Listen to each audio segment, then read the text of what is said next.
Time now for the news review. A lot happening in Ghana over the weekend. It's a new weekend. It's just about time for us to dive straight into it. We have Victoria Bright, lawyer, an entrepreneur, and as well Dr. James Kabnat-Bonfair. I know a man who doesn't like to be called doctor, but he is CEO of Sensors, and Hamza Suhini, lawyer and member of the NDC communications team. Thank you, gentlemen and lady, for joining us today on News Review. It's been quite an eventful last week for us through the weekend, quite sorrowful, quite difficult for us. But how are you all feeling the Monday after that burial? Maybe I'll start with you, Doc. Well, thank you very much. We can only be grateful to our Maker for life and for health. And whatever situation we find ourselves in, we are asked or challenged to see in every obstacle an opportunity to improve on our condition. And I would say that as a country, within the last 1.5 weeks, we have seen a tragic event that has brought us together. It is my plea that we will learn to live with our differences in a diversity that would make us greater and stronger and more beautiful. Yesterday, and I think over the weekend, marked the celebration of the Homo Festival among the Ghanaians. And as I reflected on it, it's like, how can we as a people bring to the fore some of these things that tell our story, that should show how resilient our forebears had been amidst the trials, amidst the temptations, amidst the difficulties, amidst their differences, to come up such that in our present day we can celebrate the times that led to the abundance of food. That for me is a task ahead of us, and we must all embrace that and move on. That's a good way to start. Vicky, it was quite a sorrowful one for us on Friday. I mean, the whole of, from August 6th, we have not been a happy country, but it's the Monday after that. I see you're in white, Hamza is in white. That's quite refreshing as well. But tell me how you've been feeling over the weekend and this morning. I think a little bit better than I was last week. I mean, it was devastating. Such fine gentlemen, 8 fine gentlemen, just needlessly losing their lives like that. It was a shock to all of us. And I was saying last week that as I watched it, tears were just streaming from my eyes because it was just too much. So yes, we will recover, but their deaths cannot be in vain.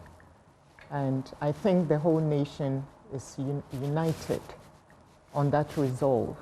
I see the president is also determined to ensure that their lives were not lost in vain. They died for a cause that has become the bane, a nightmare that's terrorizing us as a nation.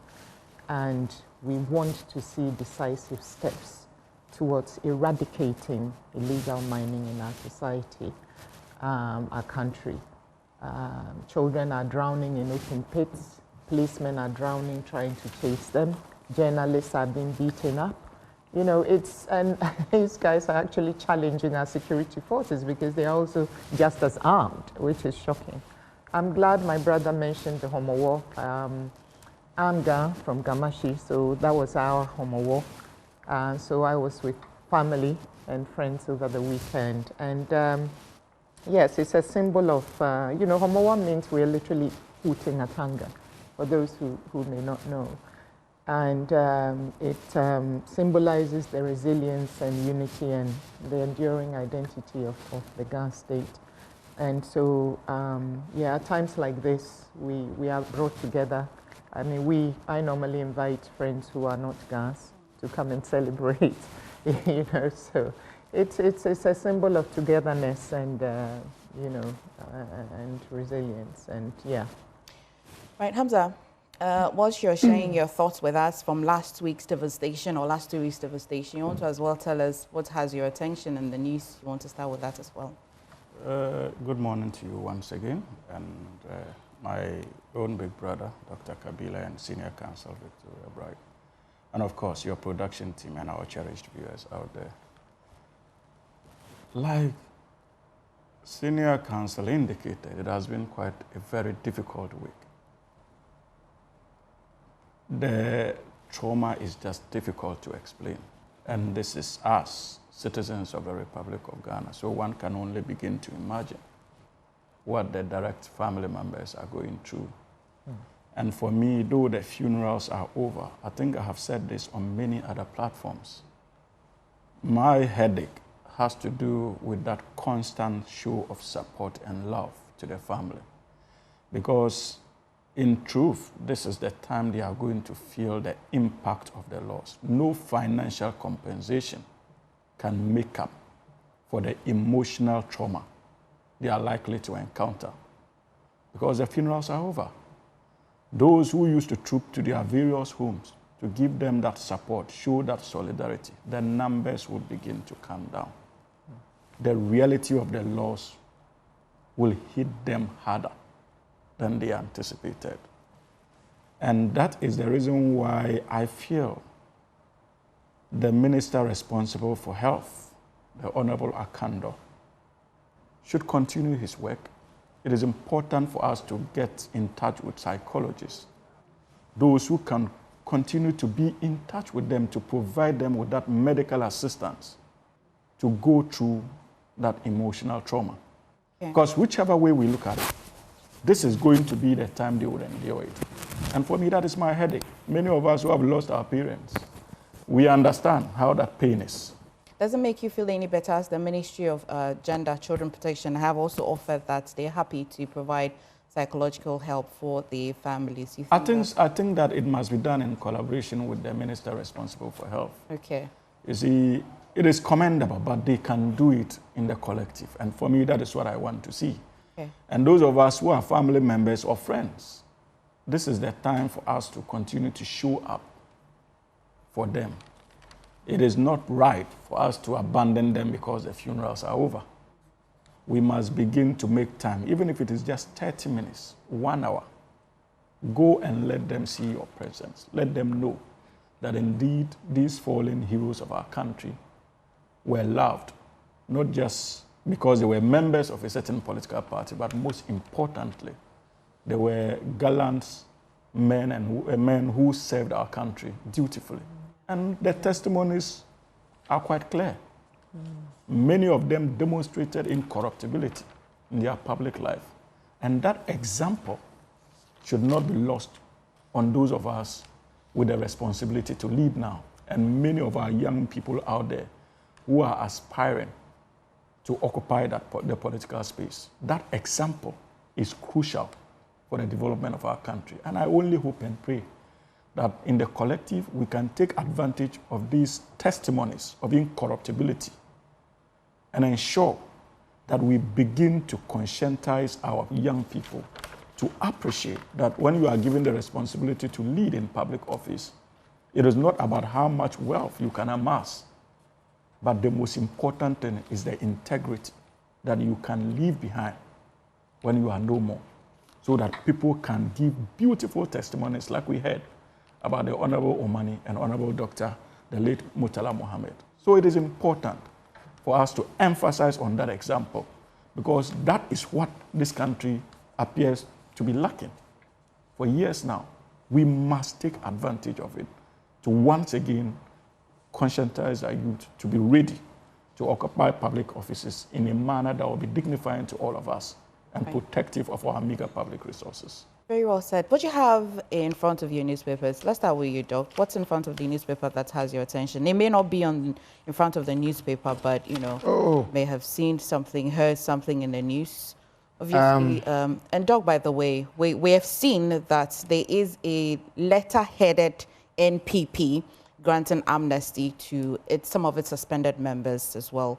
And in the news, we have seen it's being discussed, the newspapers as well as also reporting it. You can start with that as well, start with what's in front of the newspaper. So let me discuss what is in front of me. Okay. Return drip machines to RCCs. And this has to do with the not too long ago, bought equipment for the district assemblies, that is metropolitan, municipal, and district assemblies throughout the country, about 261 of them, I suppose. Yeah, and the allocation was done. So they're saying that they must be well coordinated. I think that's 1 year. And then the President Mahama on official visit to Japan and Singapore. I think those are the two major stories in front of the Daily Graphic. Okay. And they are of interest to me. Okay.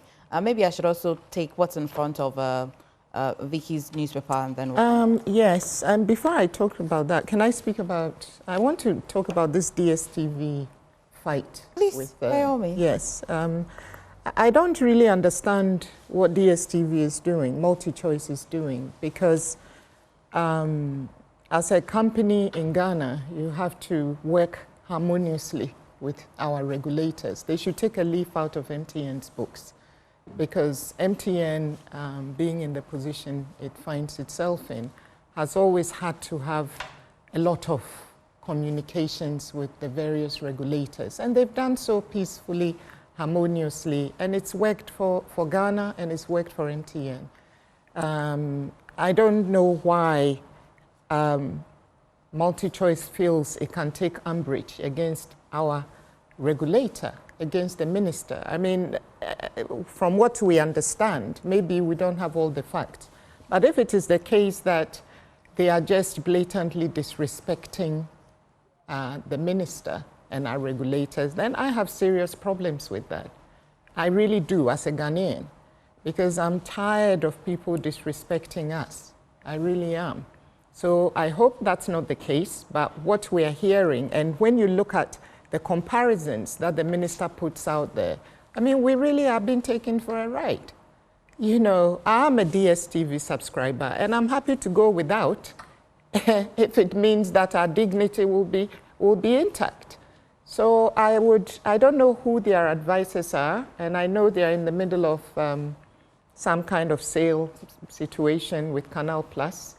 I don't know whether it's just an investment or a takeover or a merger or whatever, but whatever it is, surely this cannot be a good thing for that whole... Doesn't make you feel any better knowing that the NCA is fining them a certain amount of money at any time that... Well, yes, it does, because they are doing that, but that money is minuscule to them. I mean, the kind of money that they are making, I mean, yes, it's, you know, 10,000 cedis, right? Yeah. It's not dollars, so 10,000 cedis, yes. I mean, that is what they can do. That's what's within their remit, and they are doing that, and I'm glad they're doing that. In fact, the minister held off from doing that and gave them another deadline, and they still flouted it. So it's total disrespect. And I'm just baffled as to why they would want to do that. And I also heard the minister saying in an interview at Joy that he had read somewhere or heard somewhere that if you want to take Africans for a ride, come to Ghana. And I was shocked to hear that. You know, so that's not the kind of image we want to present for our nation. And, you know, we're happy to welcome everyone. Of course, we want foreign investors, we want businesses to thrive in Ghana, but just as Ghanaians have to respect the laws of other countries when we travel, or if we choose to set up businesses outside, it has to be the same the other way around. So MultiChoice, I don't know who your advisors are, but please, there's no need to fight the minister or the regulators. Just sit down with them and resolve it, whatever it is. You're not going to be the first business that has a difference with government. Just sit down and sort it out. Okay. And in terms of my newspapers, absolutely. I have the Daily Guide, and there are about 4 key stories. Commonwealth Lawyers AG clash over Tokunu. Government sets up support fund for helicopter crash victims' children. And robbers steal £100 of gold in Rambo style. That's the main story. And then GTEC chases Deputy Minister over professor title, and MPP grants amnesty to suspended members. Okay. Hamza, what do you have in front of the papers? The publisher, the Ghanaian publisher, right? Bate's NPP amnesty raises eyebrows, right? Yes. Deputy Health Minister, not a professor, GTEC. Ghana bids farewell to crash victims. Awudu Muhammad, the leader Print Park needs now. I think this one is campaigning. Then I also have the Business and Financial Times before me. GIPC engages diplomatic corps on new investment drive. First Bank appoints Usahon, is it Ojava, as deputy MD. ECD, new crypto rules expected to draw FDI. Okay. Only 250,000 jobs created for 2.7 million new workers in 10 years, World Bank report. Okay. We'll start with you, Doc. You seem to have your full attention on the return of the drip machines to RCC. He's so fixated on it, I can't wait to hear you. Well, you know, it brings to the fore attitude towards nation building and governance in general, and whether or not our policies are thought through and whether we are faithful to what we put down. These were about 2,240 units of road construction equipment that on 31st July 2024 were unveiled by former President Nana Dankwa Akufo-Addo. And I think it was part of a process that had begun earlier, that assemblies should be able to have some of these machinery and to attend to certain things, I mean, in terms of road fixing, ahead of awarding contracts, or some may not even need major repair works. And don't forget, we have got public works departments in the various assemblies who are mandated to keep our roads, you know, in good shape. So it was a good idea. It is a good idea, and if it is well done, we would benefit a lot from it. As to the framework of how it was going to operate, and the people, the personnel who are going to operate them, having been equipped with the necessary skill to man those machinery, I am not aware of how much training had been done. And I'm not surprised that there's a directive that equipments that are meant for the districts should come to regional pool. I'm not surprised because we are not faithful to decentralization. And our unfaithfulness and infidelity to our own laws with respect to decentralization is part of the major problems affecting this country. Why did we procure those items and apportion them according to districts if they are not to be maintained by the districts? If it's about capacity and competence to man them, what stopped us from recruiting people from these districts, train them, and deploy them to go and man them, whilst we maintain a team that will be going around from time to time with respect to maintenance and monitoring and evaluation to see to it that the equipment are used for the purpose for which they were bought? I believe some of these things can easily be reconciled if we are committed and faithful to... I have a question though, Doc. Why is the Northern Regional Minister asking or warning? Because these are machines, and it's as though, oh, bring them back and we're sitting down. There's no other way than to issue a warning. These are machines that can be taken by force anyway. You don't need to even take them by force. In agreement with what you're saying. These are appointees. They are in the hands of appointees of the state who work within a certain chain of command. Either the district chief executive, the district coordinating director, district whoever. They are all within the structure of our governance system. Do we need to be issuing these commands? You call. And people must obey. If people disobey, there are sanctions. And you apply them. I mean, the point is that we just are not faithful to ourselves. Infidelity to the law, that is our problem. And you see, the law can be no better than the people who are called upon to obey or enforce it. Quoting Hubert Humphrey, 1965, in his book, Mankind is the Cause. And that is who we are. So I believe that we shouldn't be here where equipments were sent, we are calling the equipments back, what necessitated the call, the deployment in the first place. And who is derailing and delaying that, The obedience yeah. to the response or to the order.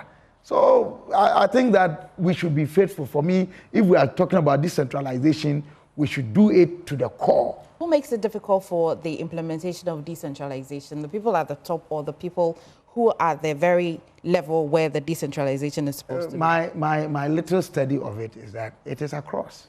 Okay. It's across, you see. And in this case, I like to say that nobody is entirely blamable and nobody is entirely blameless. And that is why we must learn to live with our difference. And something that we took from, the opening remarks. You see that our departed brothers, all that we are saying about them is in the positive light. It's not as if they were saints or they were without blemish.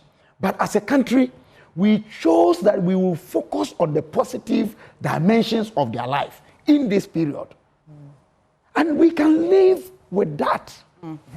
That will make us better. And that's what I want to implore all of us as Ghanaians. Okay. That let's be positive. Okay.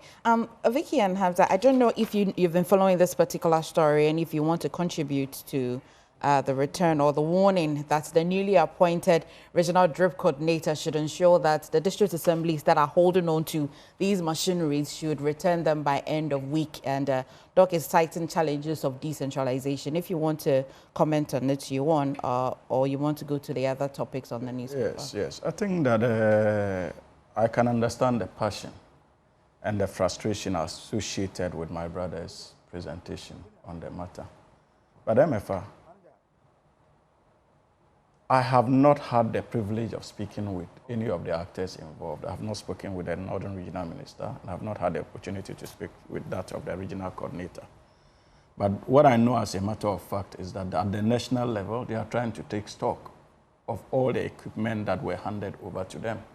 Okay. It does not mean that immediately that stage is done, they would not be handed over back to the various district assemblies, because if you were keen follower of the politics of the campaigns that characterize the drip machines, somewhere November 2024, one of the major issues that the NDC raised had to do with the politicization of its usage, where we saw parliamentary candidates of the New Patriotic Party suddenly using it with their pictures or posters embossed on these machines, and we raised concerns. So when we came into office, there were reports as to the availability or whereabouts of most of them. And one way to ensure accountability is for the National Secretariat to take stock of the equipment on the ground.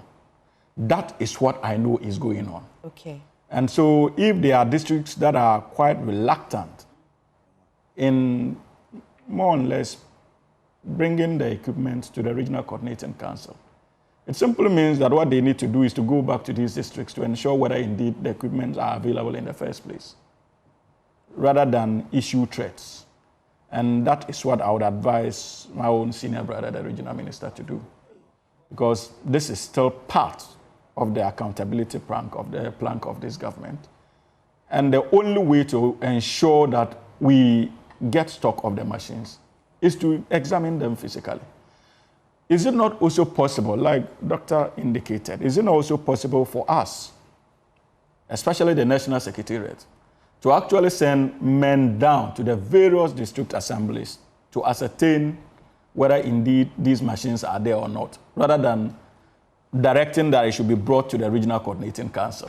That can be done as well. So these are all things we can have discussions with. And I know that Neil Ante van der Poel is monitoring. And so as a matter of policy, if there is any clarity that needs to be brought to this matter, he would not hesitate to do that. But from where I sit, my information is clear. It has to do with issues of accountability and to take stock of the machines that were handed over to us. And then onward reallocation can be made, depending on the various needs of the district assemblies. Because most of the district assemblies, what they need maybe is an excavator. Others are only in need of a tipper truck and matters like that. So you need to have stock and allocate these machines in accordance with the needs of the district assemblies. Okay. I do not think that it is intended to undermine the decentralization drive. And he knows, Doctor knows that when it comes to our commitment to decentralization, the NDC will not be the party to roll the clock backwards. Indeed, we birthed that decentralization process. And it is on record that under us, once again, the district assemblies have started working. We have not centralized their resources at the district assemblies common fund, where the administrator decides what to do with those resources. That was the situation we had on our hands in the last 8 years. That virtually turned the district assemblies to cemeteries because nothing appeared those days to be happening in these district assemblies. The story today is different. Allocations have been made to them. They have been given that freedom of exercise, especially when it comes to their developmental needs and what they want to use these monies for. And that, once again, is a commitment to our decentralization effort by this government. So we understand how important that is. And Doc, I can assure you that this is a government that is listening, and this is a government that is committed to the decentralization effort. At least we have somewhere to start. We have somewhere to start with. He's given a 1-week ultimatum. We'll be counting with both the regional minister as well. If you want to, I think that he would review that. He will. Trust me. They would have to look at other ways of getting the equipment back. Okay. I think, I understand the passion about this is important because, the program or initiative is aimed at improving roads in rural communities. I think that I'm just wondering why they won't rather send people into the communities, because I don't see why the equipment should be brought back to the regional base and then redeployed later. I don't understand. So I agree with my brother that, it would probably be logistically easier to send people there rather than be gathering machines to a centralized place and then sending them back again. Because at the end of the day, it's for improvement of roads in the rural communities. So that's what I'd like to add to this debate. In front of the Daily Guide this morning is what you told us about robbers stealing 100 pounds of gold in Rambo style. Now, the updates of this is that this is statements from the Ghana police. It says that one suspect arrested in Mpoho gold shop robbery, police on manhunt for others on the run. And on your screen now, we'll be showing you footage of how that happened, CCTV footage of what happened between the police and the suspected robbers, quite brazenly between them, both the robbers and the Ghana police. Now, the Western Regional Police Command is on the manhunt for a gang of armed robbers who attacked a gold mine shop and robbed them of unspecified amount of money and injured one person in the Mpoho district in the Western region on Saturday, 16th day of August 2025. One suspect has been picked up and assisting in the investigation, while strenuous efforts are underway to arrest the remaining suspects. The injured victim is responding to treatment. We'd like to assure the public that perpetrators will be arrested and be made to face justice. And this is signed as well by the head of public affairs in the Western region. And so CCTV footage of how that's happening, it's just, imagine you're just in your store, your shop, and then this happens. We're lucky to have the CCTV footage, which we're showing you now on your screen. Wow. Okay. Vicky, because you have that in front of your newspapers, you want to start with it for us. Sure. I'm getting increasingly concerned, and I'm sure along with many Ghanaians, of the sheer audacity of some of these people who have just armed themselves. I mean, they seem to have as much armor as our security personnel. And they are challenging authority in this country, and it has to be nipped in the bud. How do you walk into somebody's shop and just take gold just like that, injuring people along the way and behaving in this way? I'm very happy that the police have at least caught one person. But I mean, this culture of impunity, it's now, it's become a huge problem. a huge problem, a huge canker that we have to eradicate, you know. Because everybody feels they can do whatever they feel like doing. You have the Galamsey sites, as I was saying earlier, just people there fighting the security forces. We heard of Hanabisu the other day being chased by illegal miners who have just armed themselves and are fighting back. People are dying, people are getting injured, as we can see here. And it's now cascading down into other aspects of our lives as Ghanaians. It cannot be tolerated. It really cannot. So I'm hoping that since they've been able to catch one, that person will lead them to the others. I hope they haven't left the country by now, because 100 pounds of gold is a lot of money. A lot, yeah. It's a lot of money, several millions of dollars worth of gold. So I hope that they have not there's some kind of port alert and they have not managed to escape from the country. But it has to stop, because we cannot live in fear. People cannot go to their shops or places of work and be scared that anybody can walk in. And is this broad daylight or? So CCTV captured, and it is broad daylight. This is ridiculous. Yeah. In fact, I thought it was the brazen exchange of firearms between the police and them, but this is when the robbery was actually happening. So this is CCTV footage. I mean, this is Ghana walking into somebody's shop in broad daylight and just taking what does not belong to you and feeling that it's okay because you want to.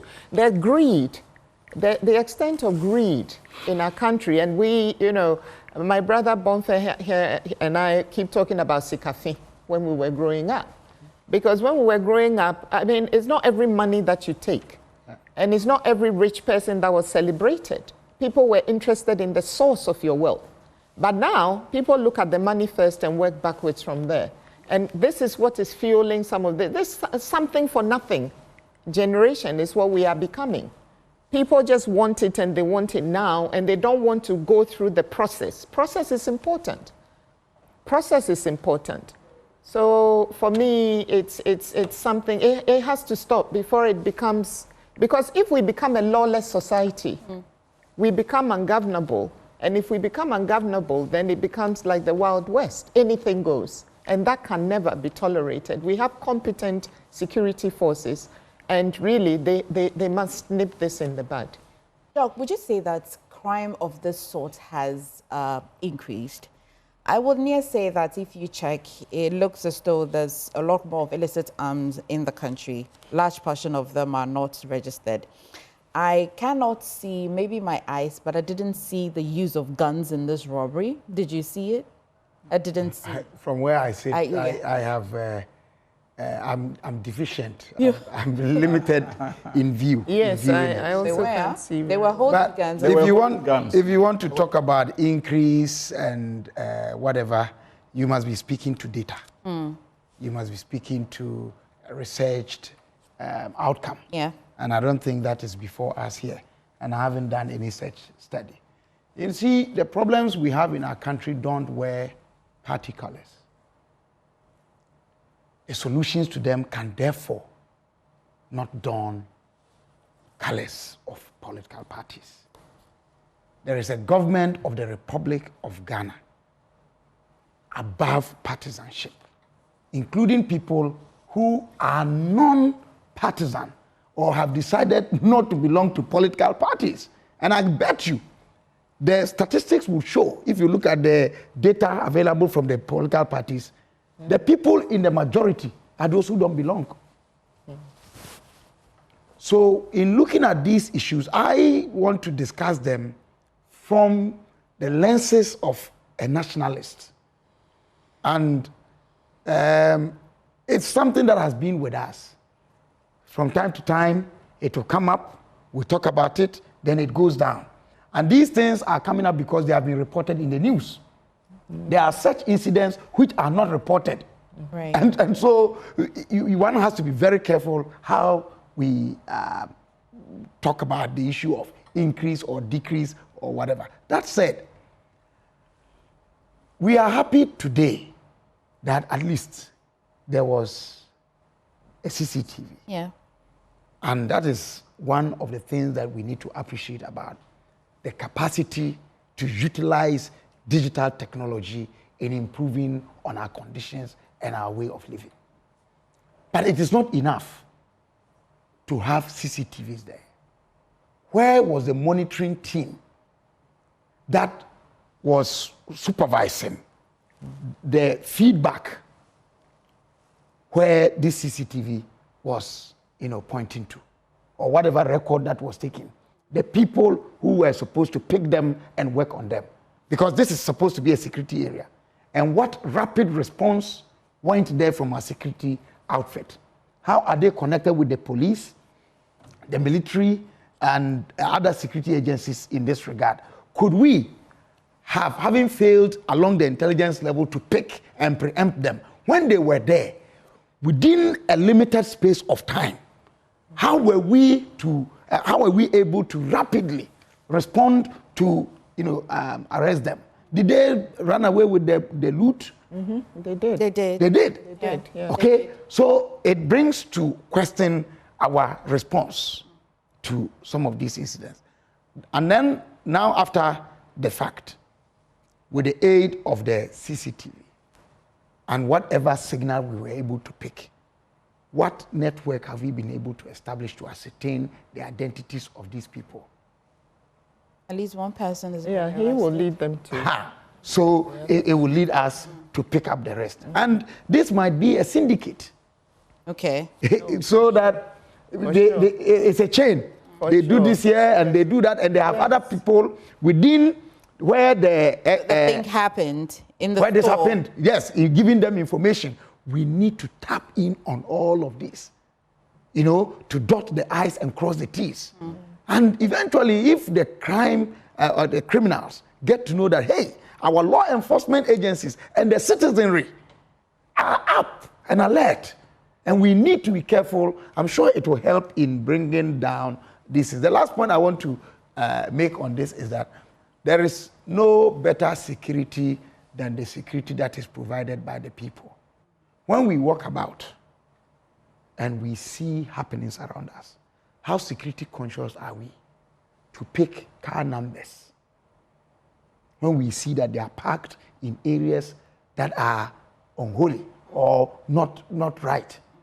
When we see faces, how do we pay attention to even what they are wearing?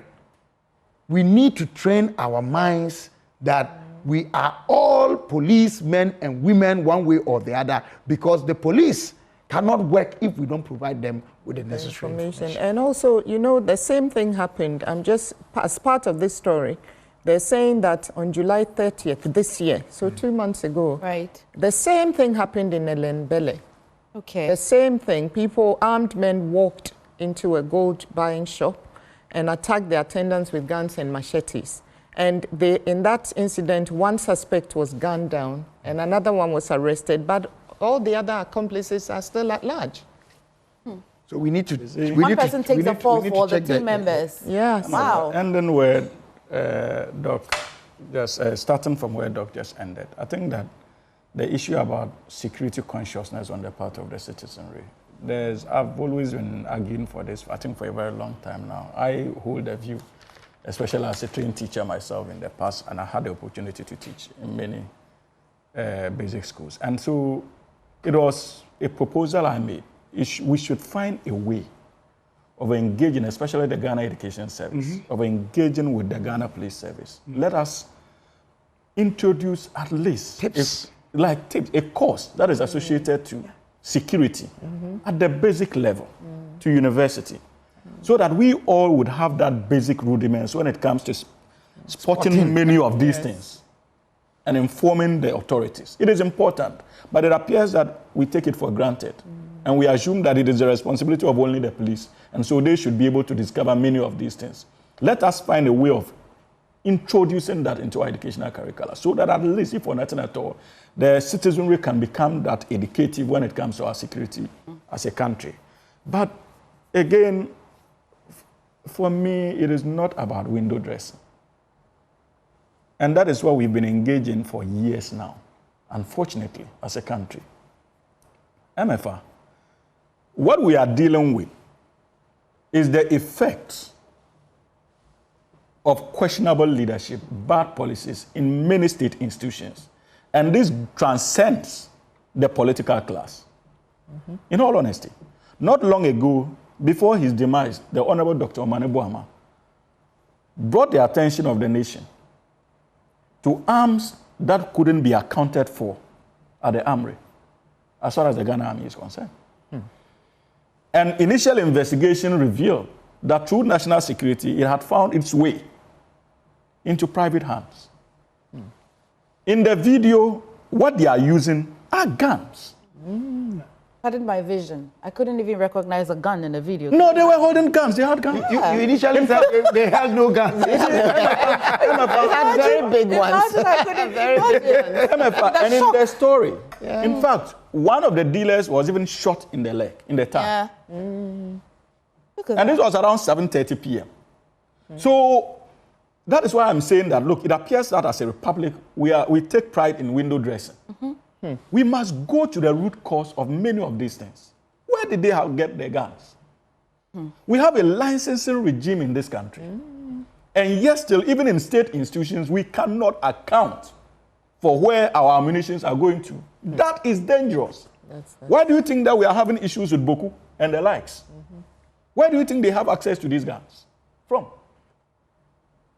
So, you see, it appears that as a country, we take delight in window dressing. And that is why this death hits me hard. Because when I listened to him, I knew he was onto something.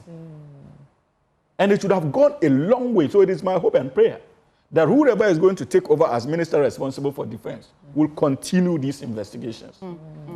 In fact, the Small Arms Commission, I'm just looking it up now, confirms that estimation of a range of 40,000, much higher figure, which is a potentially 10 times greater number of illicit arms in this period as compared to 2024, which means that in this year alone, the proliferation is a lot more higher. And so it just comes to confirm what you're saying. Absolutely. And even from the armory. Unfortunately, and that brings us still back to the institutions. The Small Arms Commission in itself is complaining about the needed funds to be able to do its own work. And it's a creature of the state. There's the need for us to begin to see how we can empower these institutions. Because I listened to Dr. Adam Bona the other time.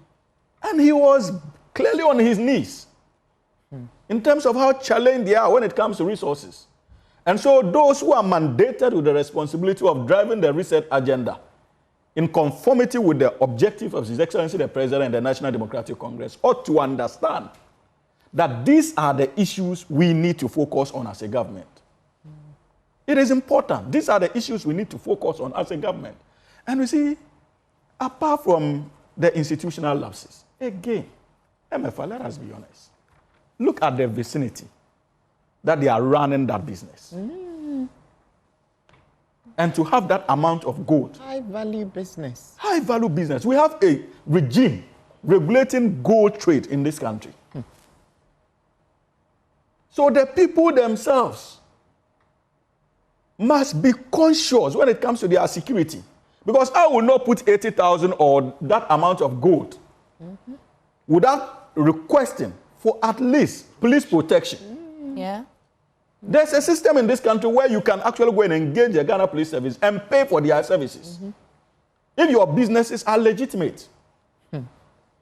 So we should be interested in many of these things. These are the questions we should be asking. Unconfirmed reports suggest that there was some sort of a security personnel on duty that they had hijacked and had tied up so that they can have access to the store. But all of these are just that is the case. Because you see, we have to be honest. The police service cannot be everywhere. True. They can't be everywhere. So we ourselves must be that conscious, especially when we are engaged in businesses that deals in cash on daily basis. Okay. Maybe, Vicky, we're going to go to the UK, both the Ghana Bar Association writing to the UK Bar as well, asking that the Chief Justice be reinstated. The Attorney General has responded to that. But before we go to that, let's talk about this title use of professorship. I can see the smirk on Doc's face. Oh my goodness. We were talking about that. GTEC, yes, writing to the Deputy Health Minister that she should cease using the use of professor as a title.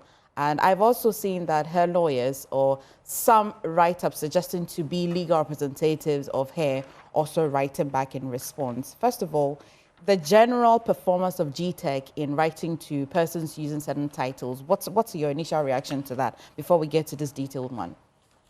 Vicky, I want to start with you. Oh, okay, sure. Well, I think my thoughts on these things are very clear. All I'll say is that I don't know whether she has the title or she doesn't have the title. If she doesn't, she should just drop it. After all, she's a doctor. I mean, she doesn't need to add the professorship if she's not a professor. I have seen situations where people are calling themselves all sorts of things in this country, and they've been getting away with it. And so I'm happy that the GTEC is clamping down on these things, because it's not easy to be a doctor, whether medical or otherwise. It's not easy to be a lawyer. It's not easy to be an accountant or whatever it is. It's not easy. So when people freely arrogate titles to themselves, I have problems with it. I'm not suggesting at all that that's what the deputy minister is doing here, because I don't have the facts. I don't know what her qualifications are. But what I'm talking about is a more general problem in this country. You know, we love titles here. We love titles. And that's fine, but earn them. Earn those titles. Don't just arrogate titles to yourself.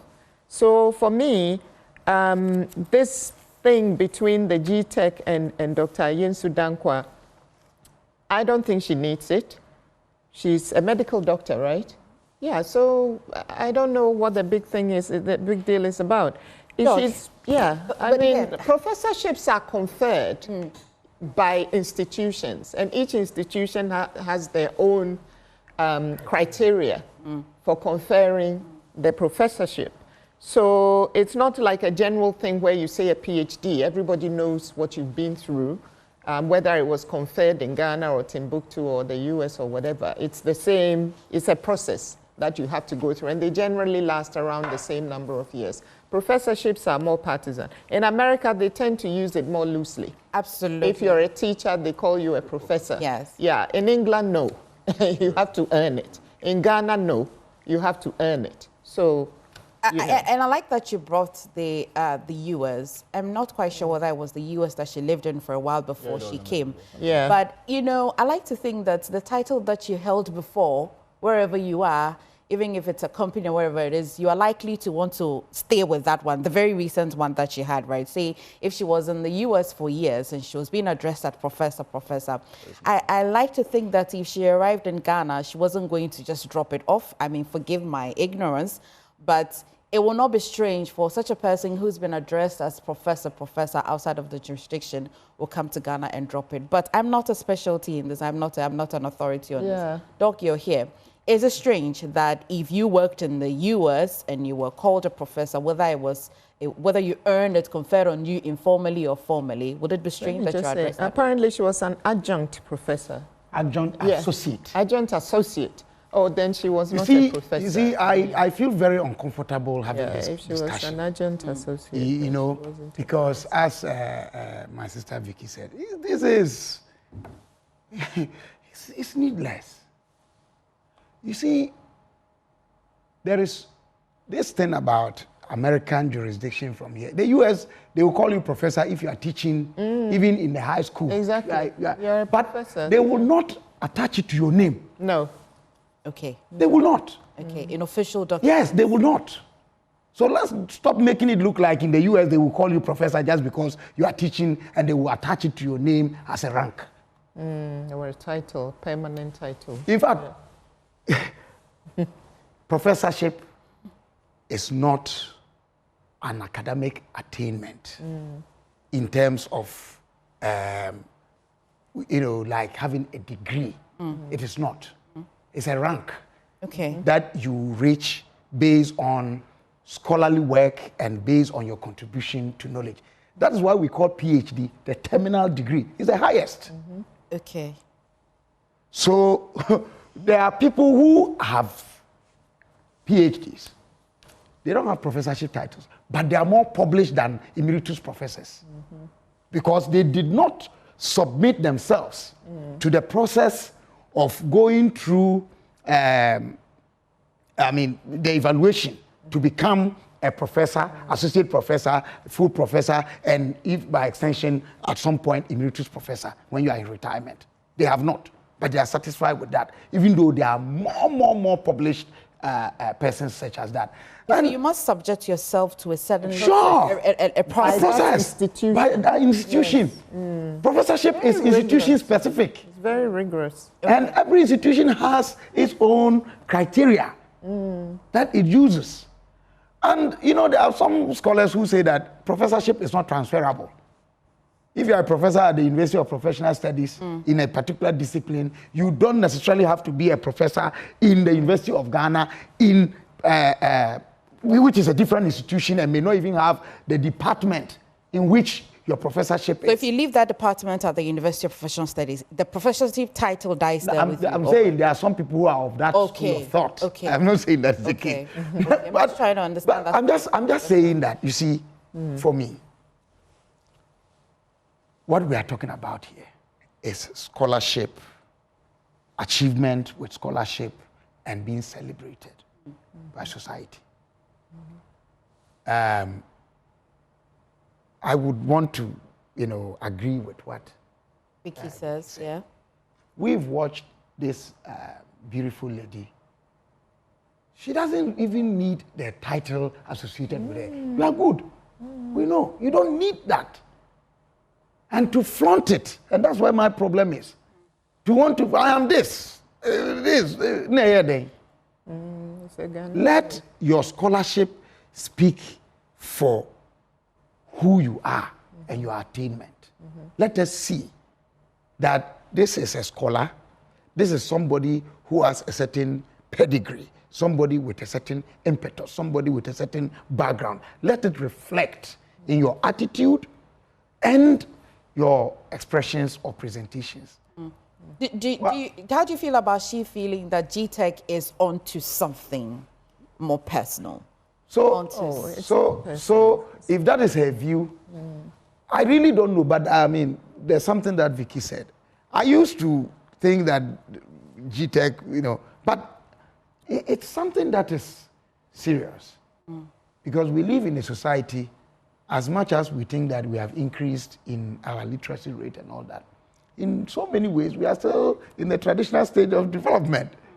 People believe what we see and what we read. Okay. And so we need to protect and keep the limits. Who is this person? Who is that person? Who is that person?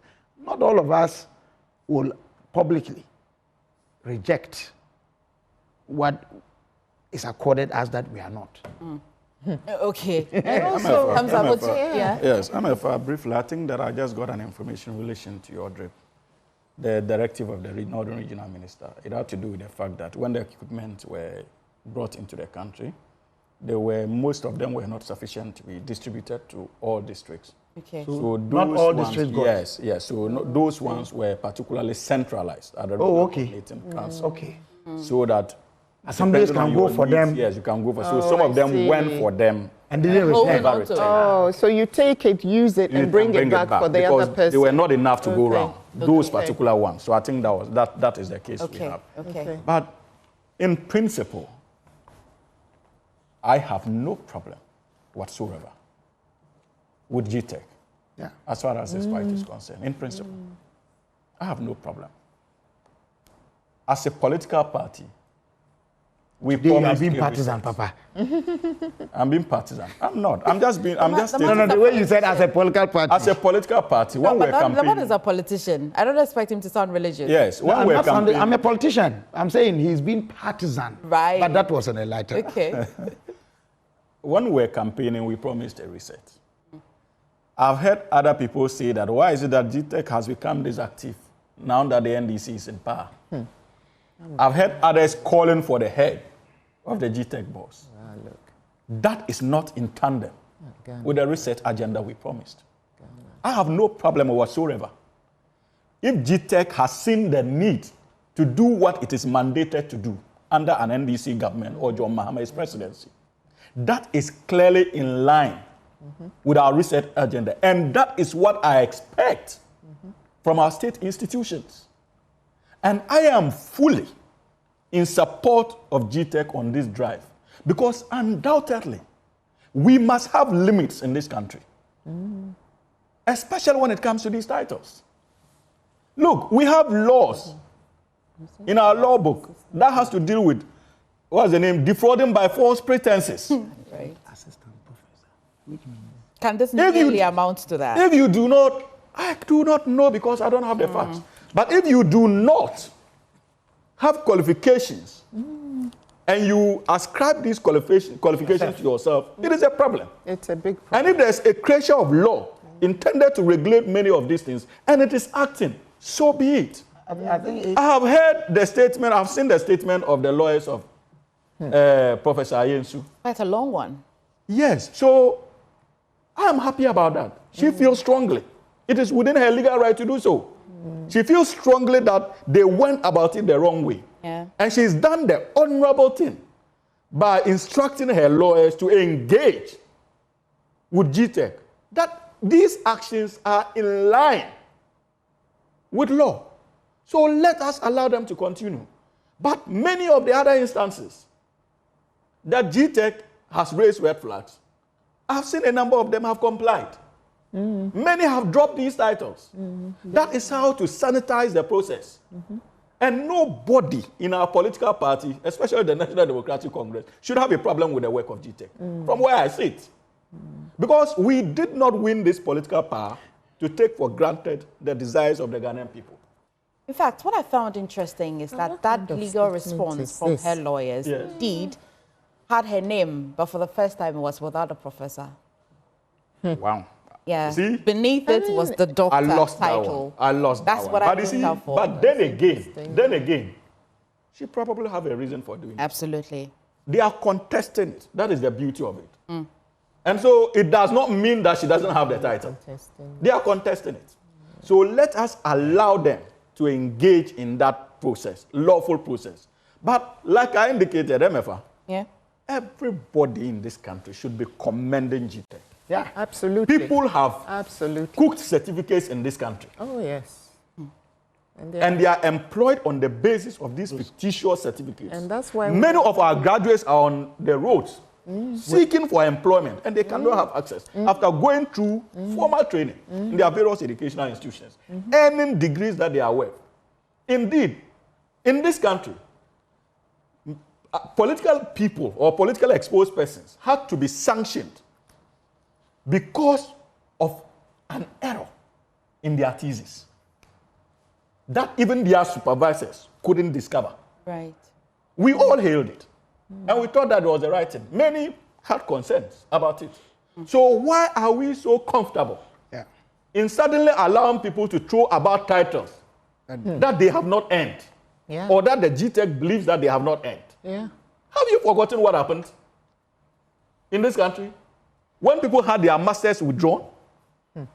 And these are students who were known to be intelligent those days, and even were celebrated and awarded in their various institutions for their intelligence. But through no fault of theirs, because some of their supervisors in the thesis were clearly not doing the job they had to do, they ended up having a problem with their thesis that led to the withdrawal of masters that were awarded by these institutions. So so if you are holding a doctorate or professor title that you are not entitled to, stop using it. Stop using That's it. all. That shouldn't be hard, right? That shouldn't be hard. And if you look at so this is the whole essence of what GTEC is doing. It said the commission emphasized that the inappropriate use of unearned academic titles undermines the integrity of Ghana's higher education system and could amount to public deception. This is the crux of the matter. So why would you actually put yourself out there to be something that you're not? You are deceiving all of us. And as my brother Hamza said, people who have actually earned their degrees are out there sweeping. They don't have any jobs because some of these people are just deceiving everyone. Sweeney, sorry, Hamza. It's okay. It's No, he knows no. the difference. It has a story. yesterday I was talking to him. So he knows. Okay. So no, I just want to, but I think in our law books we have something that misrepresentation by false pretense. Yeah. And GTEC has a mandate. That's why they want that they will prosecute. They will take. They should certain. go ahead. The last point I want to make is what I've had the challenge of being questioned over my academic credentials in the US. Yes, when I was doing a program with the university there, and they have this Western Education Service who are a middle, like they verify, and they wrote to my universities in Ghana to verify, and I went to the administration of the university to find out. The problem is what Hamza alluded to. There are people who have gone there with fake certifications. A lot of people in this And country. so when you go there, and I had to pay an amount to get that process done for me. Why do we endanger or trouble other people just because of our own greed? Right. And foolishness, because you can, when you use this title, which is unearned or unaccorded, definitely you'll be found out, no matter how long it takes. Let's deal with two issues here. We'll spend maybe some 8 to 10 minutes on the Chief Justice matter, and then maybe some 5 minutes on the amnesty that the NPP said is granted its members that want suspension or for various things that they had done. But so the Bar Council of England and Wales and the Commonwealth Lawyers Association have raised serious concerns over the April 2022-2025 suspension of Ghana's Chief Justice, Her Ladyship Justice Gertrude Torkornoo. In a joint statement issued on August 14, the two legal bodies urged President John Dramani Mahama and the executive arm of government to immediately reinstate Justice Gertrude, describing Ghana as a nation with a strong tradition of upholding the rule of law. Let's explore this. How do you feel about this matter getting to this level, Hamza? For me, in all honesty, I don't think that we need to give this any attention than it deserves. An expression of opinion on the happenings of the issue of the Chief Justice and the fact that she's been taken through Article 146. I have read the entire statement from the Bar Council and Commonwealth Lawyers Association. And clearly, I think that even their own statement betrays the very principles they sought to espouse. MFI, I say so because I think that the issue of the removal of the Chief Justice has always been two strands. One political and the other legal. And when it comes to the political angle of it, people are forgiven to express their views or opinions. Just like the Ghana Bar Association did. What they did was clearly in tandem with their political aspirations to express their opinions on the matter. The Bar Council in this regard and the Commonwealth Lawyers Association is also another creature of activism that is permitted to express an opinion on happenings of this nature. It does not mean that that is the official position of the UK government. That point needs to be made. Because many of these bar institutions, they have that kind of relationship that transcends regional boundaries. And so that solidarity is there. So for me, when I read the statement, I understood it in that light. But in terms of the legality, we are talking about the Latimer House principles that they quoted and sought to, on the basis of that, question the suspension of the Chief Justice. And I have it before me. Where, and if you allow me to read, okay. It says judges should be subject to suspension or removal only for reasons of incapacity or misbehavior. That clearly renders them unfit to discharge their duties. Misbehavior and incapacity. It is all enshrined in the 1992 Constitution. And clearly, one of the articles under Article 146, on the basis of which a senior judge or chief justice could be removed from office. Stated misbehavior. Is that not a fact?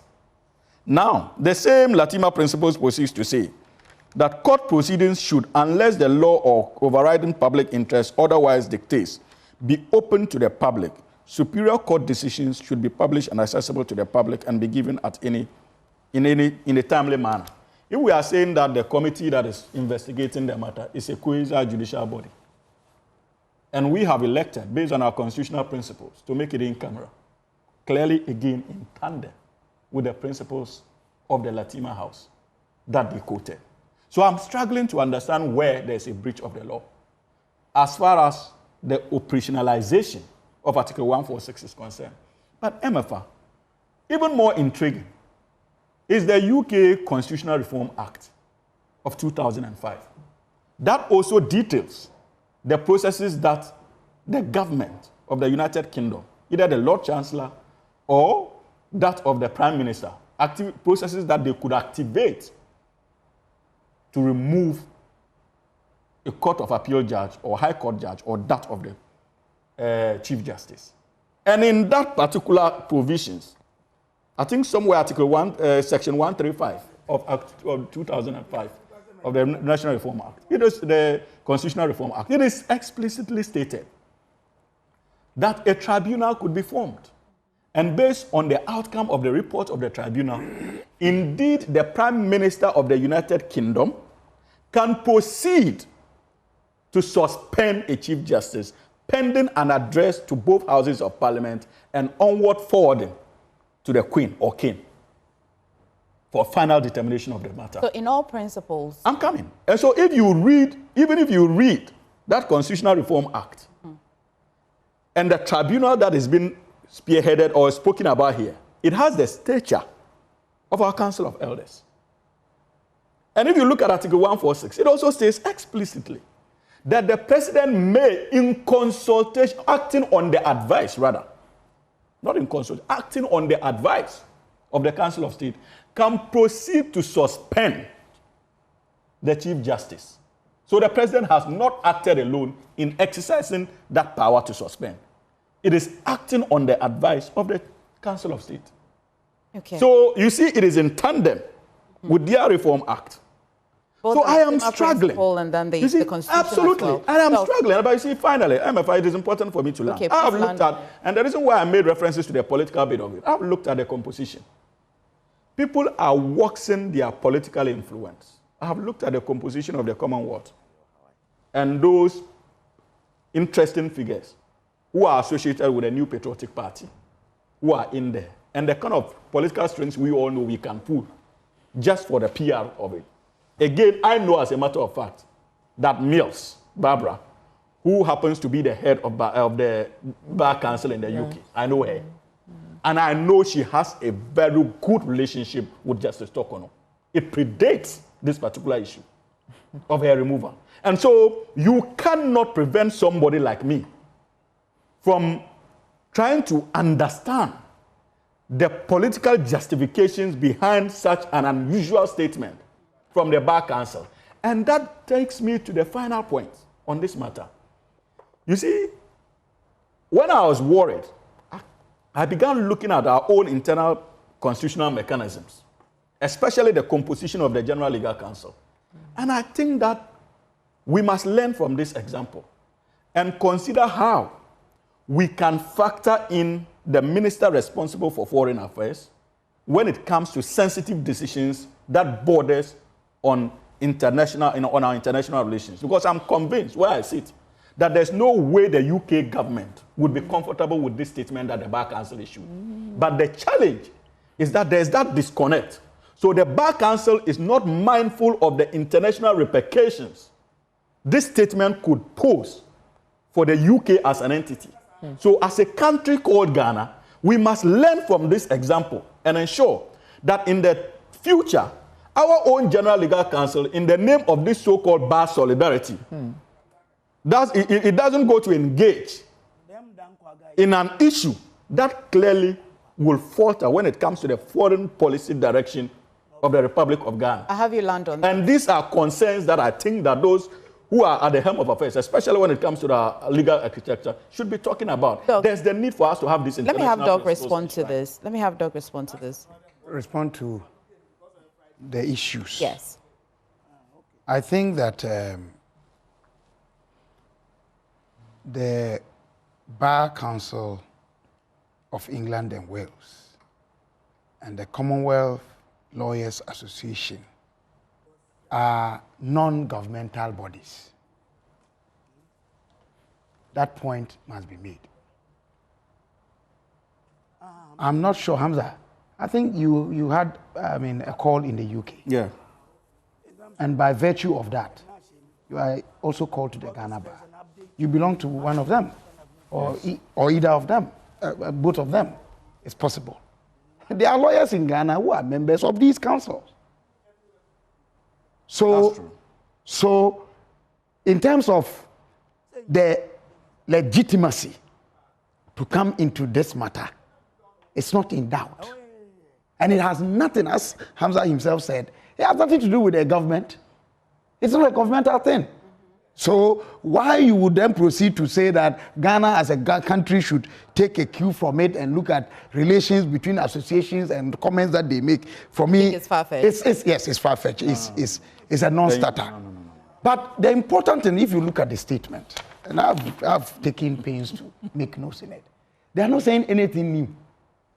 They have only reiterated statements that have been made by the Ghana Bar Association with reasons. They have reiterated call by the Commonwealth Magistrates and Judges Association, not in this one, but previously. And it is in line with steps and statements that have been made by entities in this country, including the Center for Citizenship, Constitutional and Electoral Systems, of which I am an interested party, at the Supreme Court currently, challenging the constitutionality of the process. And here is the point. You see, and Hamza made reference to it, it is settled law with pronouncements from the Supreme Court on a number of cases that when a quasi-judicial committee is to function or work, it must be guided by procedure or rules. That committee does not elect unto itself which rule to use. In this case, the committee that we have, what rules are they using? They're using the committee investigating the matter. And this, I'm coming. That's why I'm saying that this is a pleading we are making in a case at the Supreme Court as an interested party who sought to the affidavit in that matter. I am bringing to the fore some of the challenges to do with the process. Okay. That up from the beginning, the process that was to be taken before the suspension of the Chief Justice were not done. Where? Which part? I'm coming. That is our contention, that before you suspend the Chief Justice, you must have established prima facie on the basis of petitions received. And having done that, then you form a committee. And then you refer the matter to the committee. These are all established in Article 146. When you start from 6, go to 8, 9, 10, and 11, up to the point of the suspension. And I'm saying that when that is done, it is done because you must have established prima facie a question beyond what responses that she gave that she must address. And we have instances where this exercise has been done in our country. And it has been established how the prima facie was established and what questions are to be answered. That is why we are challenging that. So this statement from the Commonwealth Lawyers Association, I'm saying it's not new in the sense that they are emphasizing questions that are pending before the Supreme Court. And isn't it interesting that as we speak now, the pendency of our case and the other cases, the Attorney General hasn't entered the various responses that they are supposed to be entered at the Supreme Court for the matter to be heard. People assume that because the interlocutory injunctions that we filed subsequent to the applications themselves were dismissed, it meant that the petitions had been, or applications had been dismissed. The matter is there. The matter itself is there. And the attitude of the Attorney General in our case is lukewarm. We haven't come out to talk about it. And I'm not sure even the Commonwealth Lawyers Association and the Bar Council know about what I'm talking about, the attitude of the Attorney General. And you know, whether we like it or not, Hamza, the leader of government business in Parliament, in agreement with us, went to Parliament and said that going forward, we need to have regulations enacted to guide Article 146. You think it's of no importance? Until then, the law that we have cannot function. Good. No, the law that we have will function. And the law that we have now, with all its deficiencies, has been pronounced upon. There have been attempts in the Ajay case in 2005 by Dr. Ban to fill the vacuum. And in filling that vacuum, the Supreme Court made some directives to be followed. And I don't think that it's being followed. Look, as for the politics, that's why I've just explained. But you see, we are decided on these matters. And our comments are influenced by our conclusions. I feel that the approach that we are taking in this matter is wrong and undermines the principles of the rule of law and the due process. Yeah, and due process. I think so. Okay. And I can tell you that, you know, if the committee, based on some of the witnesses who have appeared before them, including persons who drafted our Constitution 1992, will be taken into account, it will vindicate this position. I think because you're an interested party. Yes. I'm saying. So let's not make it. The point I'm making is that let's not make it look like the Commonwealth Lawyers Association is being officious or coming into a matter they have not been invited in. Okay. It is within their right, and I think that yes, and I think that we must listen to what they are saying. For us in just a few minutes on this. I like to think I quite know your position on this Article 146. Yes, I've said it on many platforms. Yeah, I think that we all know that it's not perfect, but that's what we have at the moment. So we have to work with it until we change it or make some clarity or whatever, clarifications to its operation. All I'll say is that the position is, as we all know, we've talked about this, cogitated it, digested it all over the place. And the president is following Article 146 to the letter. We know from Ajay Chum and others that the Article 146, she said that an Article 146 committee, she being JSC Sofa Kufu, that is an ad hoc, a committee set up. Yeah. And Article 146 is an ad hoc committee, and they are free to make up their rules. Absolutely. And so we need to just respect that for now.